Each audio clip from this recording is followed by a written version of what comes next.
झालेले आहेत। त्याचबरोबर बॅटरी, त्याचबरोबर शूज आणि सोलार क्षेत्राशी निगडीत काही वस्तू, पॅनल्स या देखील स्वस्त झालेल्या आहेत। बजेटमध्ये ज्या घोषणा करण्यात आलेल्या आहेत त्यानुसार भारताची इकॉनॉमी हे ग्रोविंग आहे आणि आपण आपली निर्यात वाढवण्यावर। नमस्कार, शेतकऱ्यांसाठी अत्यंत महत्त्वाच्या ठळक बातम्या। अर्थसंकल्पात तरुणांसाठी शिक्षण, रोजगार आणि क्रीडा क्षेत्रात मोठ्या घोषणा। जळगावातील 500 ग्रामपंचायतीवर सौर यंत्रणा। सिंधुदुर्ग जिल्हा परिषदेच्या 8 तर पंचायत समितीच्या 17 जागा बिनविरोध। खानदेशात पपई रोपाचे दर घसरले। पशुधनासाठी कर्ज संलग्न भांडवली अनुदान सहाय्य देण्याची अर्थसंकल्पात अर्थमंत्र्यांची घोषणा।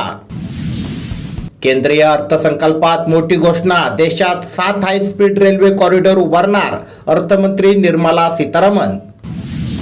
गर्भलिंग निधनाची खबर देणाऱ्याला 1 लाख रुपये। शेतकऱ्यांचे उत्पन्न वाढविणार, पिकांची उत्पादकता वाढ आणि उद्यमशीलतेसाठी महत्त्वाची घोषणा।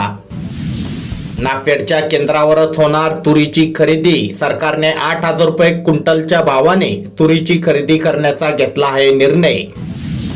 शेतकऱ्यांसाठी भारत विस्तार AI टूल, अर्थमंत्र्यांची घोषणा। नारळ, काजू आणि चंदन उत्पादकांसाठी घोषणा।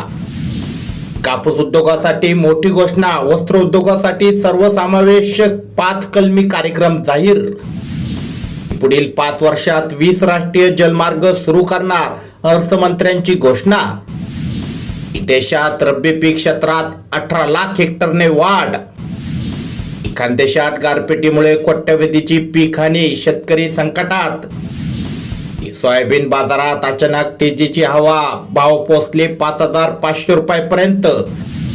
नांदेडला हमी भावाने तूर खरेदीसाठी ऑनलाईन नोंदणी सुरू। सोलापूर जिल्ह्यातील रब्बी कांदा क्षेत्रात 14,000 हेक्टरची वाढ। राज्यात पावसाला पोषक हवामान, किमान तापमानात वाढ होण्याची शक्यता। राज्यात पावसाला पोषक हवामान, 5 जिल्ह्यात पावसाचा इशारा। यामध्ये उत्तर मध्य महाराष्ट्रातील धुळे, जळगाव आणि अहिल्यानगर, नाशिक जिल्ह्यासह घाटमाथ्यावर आणि मराठवाड्यातील छत्रपती संभाजीनगर जिल्ह्यात तुरळक ठिकाणी हलका सरी पडण्याचा अंदाज। अशाच प्रकारच्या शेतीविषयक अत्यंत महत्त्वाच्या घडामोडी तुमच्या मोबाईलवर दररोज बघण्यासाठी आत्ताच आपले चॅनल सबस्क्राईब करून बेल आयकॉन नक्की दाबा। धन्यवाद।